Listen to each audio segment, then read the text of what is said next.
Welcome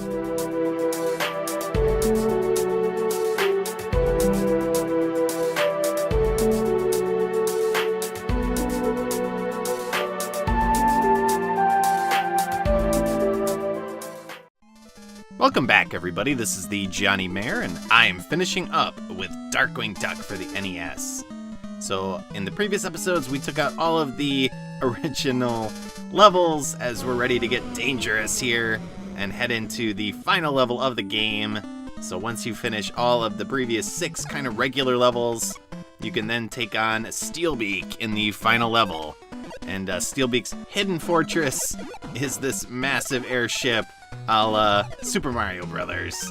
And so this place has tons of enemies, it is super long, and actually quite difficult. So we're going to try to get through it with the least number of deaths possible.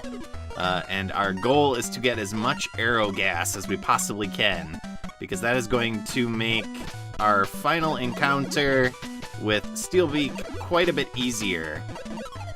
Alright, so we want as many lives as we can get, and we want as many arrow gas pellets as we can get. And we also don't want to die. Now, I can't guarantee I won't die, because of course this level is not super easy, because we have cannons being shot at us. And there are a couple other kind of special surprises in store for us as well, in terms of the enemy types. But we are finishing up here with the first part of the level. I do not want the hard gas. Do not make that mistake. And now we're going to get kind of a little bit of a plateau here. Progression of multiple of these cannon guys whose job is to just stand around on these cannons and continuously pull the little shooters, the little devices there to make the cannon shoot. I always didn't really understand these particular parts of the level.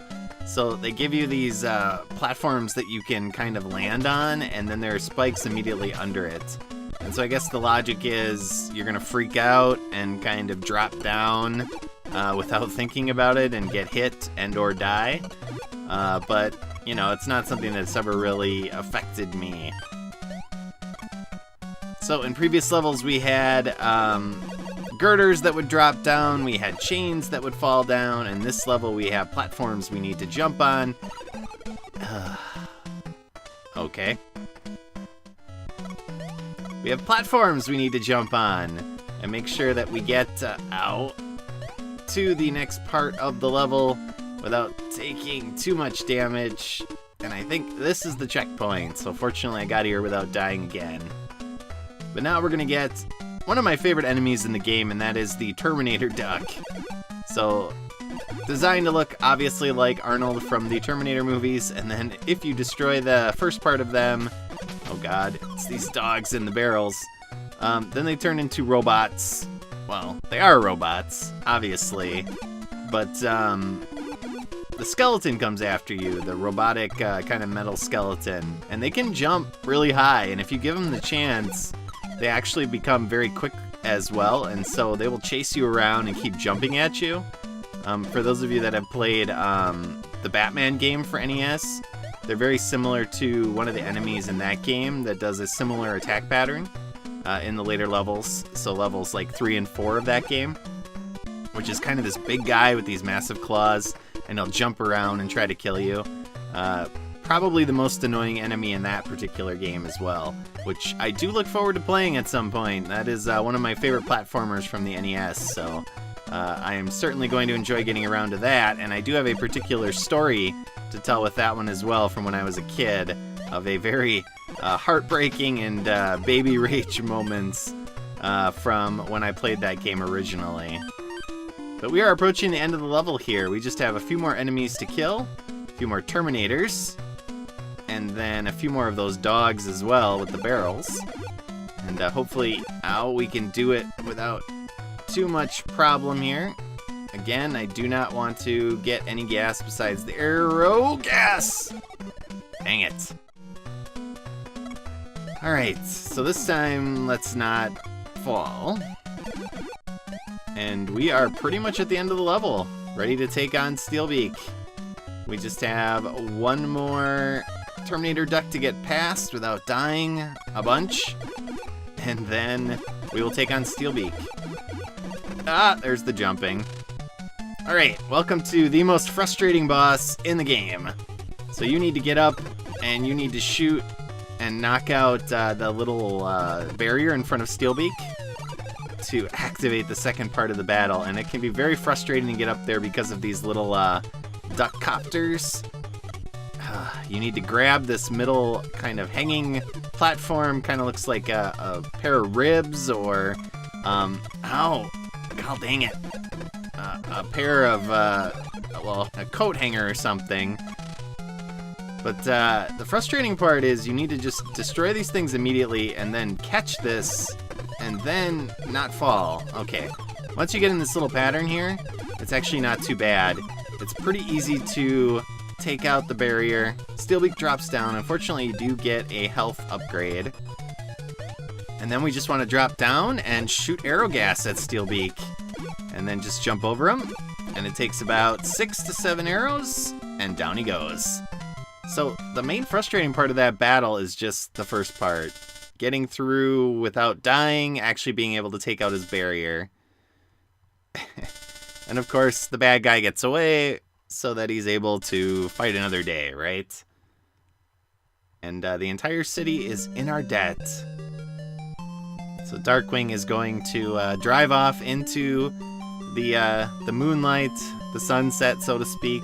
But obviously for him, it's not about being out during the day, it's at night. And that is the end of the game. There is no credit sequence, so because of that, I am going to show you the bonus levels that I skipped over earlier in the game. And also show you Darkwing crashing here. Poor guy. Alright, I'll be right back.